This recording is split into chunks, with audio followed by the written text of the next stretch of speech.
Hi, welcome to green Andhra. మనం ఇప్పుడు తణుకు పట్టణానికి అతి దగ్గరలో ఉన్న ఒడ్లూరు అనే గ్రామం వెళ్ళబోతున్నాము. ఇప్పుడు ఆ ఊరు వెళ్ళడానికి గల కారణం ఏమిటంటే అక్కడ అలనాటి మండువాలోగిళ్ళు అధిక శాతంలో అక్కడ ఉన్నాయి. అయితే మనం ఇప్పుడు ఆ ఊరు వెళ్ళి అక్కడ ఉండే మండువాలోగిళ్ళు, ఆ చుట్టుపక్కల ఉండే ప్రదేశాలు చూసే ప్రయత్నం మనం ఇప్పుడు చేద్దాము రండి.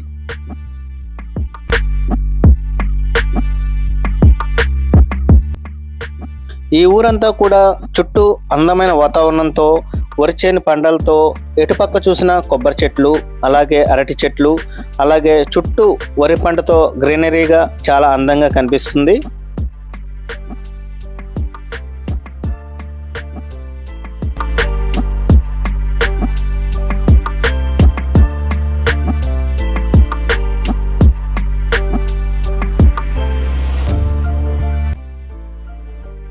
ఈ ఒడ్లూరు అనే గ్రామం వెళ్తుంటే మనకి మార్గ మధ్యలో ఇలా వాతావరణం ఇట్లా కనిపిస్తుందండి. ఒక పక్క వరి చేను, మరో పక్క కొబ్బరి చెట్లు, అలాగే వేప చెట్లు.